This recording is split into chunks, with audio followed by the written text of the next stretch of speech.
जय श्री कृष्ण। गीता धाम में फिर आपका स्वागत है। और मैं आपको पाठ नंबर 3 कक्षा 6 का नादान दोस्त जो कल तक पढ़ाया था उससे आगे मैं पढ़ाने जा रहा हूँ। केशव और श्यामा ने क्या क्या सोच रखे थे और आगे क्या क्या बताना चाहते थे, ये सारी चीज़ें इस पाठ में दी गई है। एक पक्षी और 2 पक्षियों और उसके बारे में, और 2 बच्चे नादान दोस्त हैं, 2 बच्चे, उनकी इसमें कहानी दी गई है। इसलिए आप ध्यान सुनेंगे और नेक्स्ट में जो पढ़ाया जा रहा है उन पर गौर करेंगे। चिड़िया बेचारी इतना दाना कहाँ पाएगी। क्या सोचते हैं बच्चे कि चिड़िया बेचारी इतना दाना कहाँ पाएगी कि सारे बच्चों का पेट भरे। वो अपने मन में अपने भिन्न प्रकार की कल्पना करते हैं। क्या करते हैं बच्चे? कल्पना करते हैं, सोचते हैं कि चिड़िया बेचारी इतना दाना कहाँ से पाएगी, कहाँ से लाएगी कि इन बच्चों का पेट भर सके। गरीब बच्चे भूख के मारे चूं चूं करके मर जाएंगे। क्यों? वो कह समझते हैं कि भाई गरीब बच्चे हैं, इनको क्या पता, और ये चूं चूं करके भूख से मर जाएंगे। किससे मर जाएंगे? भूख के मारे चूं चूं करके ही मर जाएंगे। इनकी सुनने वाला कोई नहीं है। इस मुसीबत का अंदाजा करके दोनों घबरा उठे। क्या उठे? घबरा उठे। किसका? इन मुसीबत का सामना करके, यानी अंदाज़ा लगा करके, आइडिया लगा करके, और घबरा उठे। दोनों ने फैसला किया कि क्या किया? फैसला किया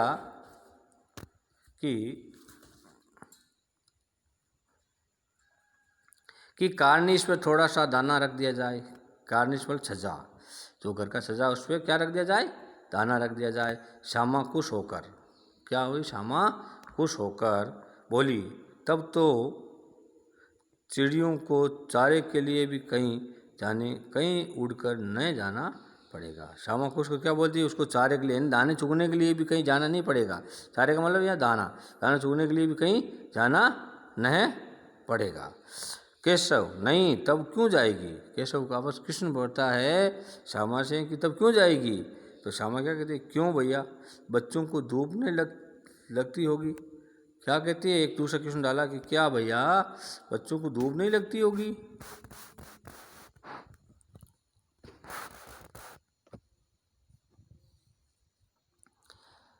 केशव का ध्यान इस तकलीफ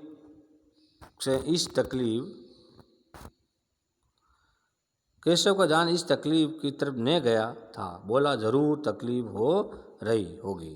क्या होगा? कि हाँ, धूप से भी तकलीफ हो रही होगी। पहले उसका ध्यान नहीं गया, लेकिन श्यामा ने उसको याद दिलाया कि क्या इसको धूप नहीं लगेगी। तो उसने कहा कि हाँ, जरूर तकलीफ होती होगी। बेचारे प्यास के मारे तड़पते होंगे। क्या होंगे? तड़पते होंगे। और ऊपर छाया भी कोई नहीं है। ऊपर क्या नहीं है? छाया भी नहीं है, कि सीधी सूर्य की धूप आती है।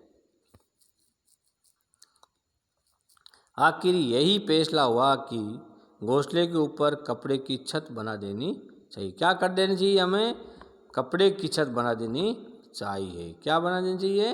कपड़े की छत। पानी की प्याली और थोड़े से चावल, क्या?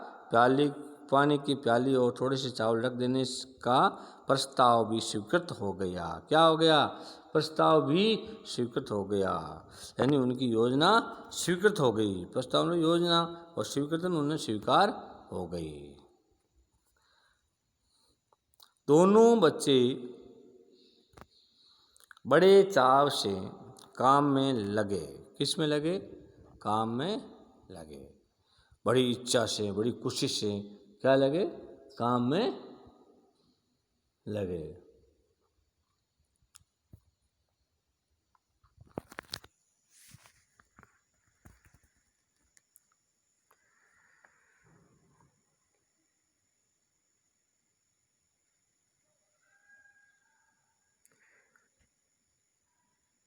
दोनों बच्चे बड़े चाव से काम में लगे।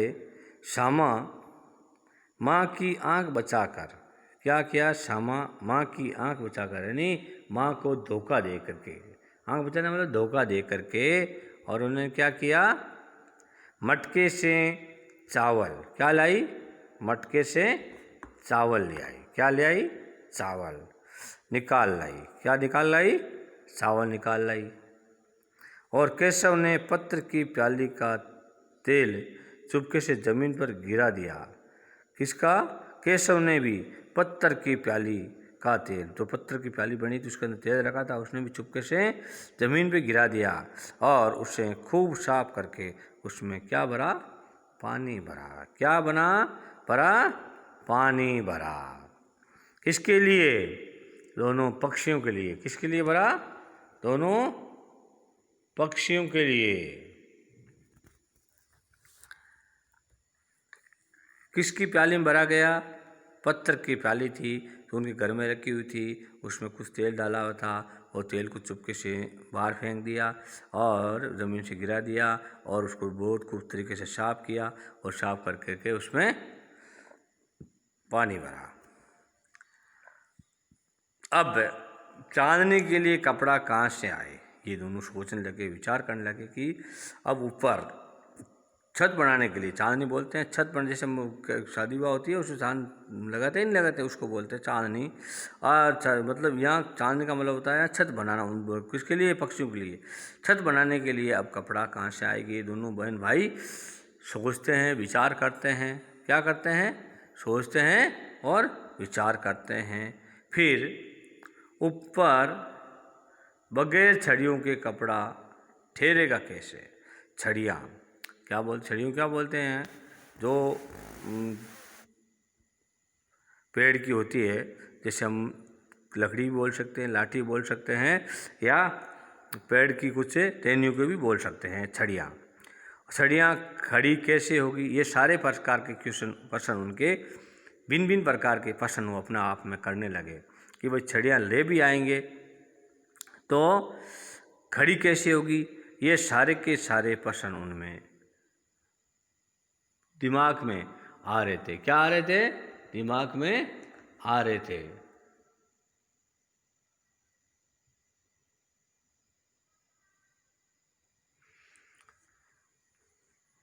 नेक्स्ट में देखिए,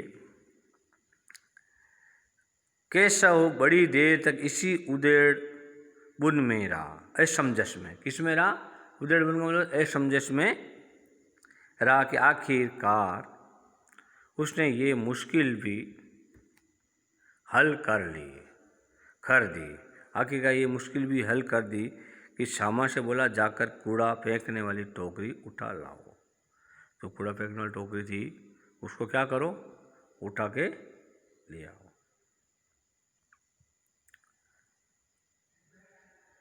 जाकर कूड़ा फेंकने वाली टोकरी उठा लाओ। किसको बोला? श्यामा को। किसने बोला? केशव ने बोला। अम्मा जी को मत दिखाना, अम्मा को मत दिखाना। अम्मा क्यों? अगर अम्मा को दिखाओगे तो अम्मा क्या करेगी? हमें डांटेगी। क्या करेगी? अम्मा हमें डांटेगी। श्यामा वह तो बीज से फटी हुई है। श्यामा क्या कहती है कि वह तो बीज से फटी हुई है, उसमें से धूप नहीं जाएगी। एक प्रश्न पूछती है वहाँ पर, किसको? केशव को पूछती है कि जो धूप से है, मतलब ऊपर से फटी हुई है और क्या अंदर उससे धूप नहीं जाएगी? केशव ने झुंझला कर कहा, चिढ़ कर कहा, झुंझला को चिढ़ना, चिढ़ करके कहा तू टोकरी तो ला। क्या कर? तू टोकरी तो ला, फिर सोचेंगे क्या होने वाला है। तू टोकरी तो लेके आ। मैं उसका सुराग बंद करने की कोई हिम्मत निकालूंगा। हिम्मत का मतलब है उपाय। क्या होता है? उपाय, तरीका है। क्या होता है? उपाय या तरीका मैं निकालूंगी, इसलिए तू ये लेके तो आ। इस प्रकार से दोनों बहन भाई एक पक्षियों के लिए दया भाव दिखा रहे हैं, लेकिन वो दया भाव उनके लिए काम नहीं आने वाला, क्योंकि पक्षी का अंडे छेड़ने पे पक्षी उस अंडे को यूज नहीं सहते नहीं है, यानी उसको स्वीकार नहीं करते हैं। जय श्री कृष्णा। नेक्स्ट में मैं आपको फिर पढ़ाऊँगा अगला चैप्टर। तैयार रहें।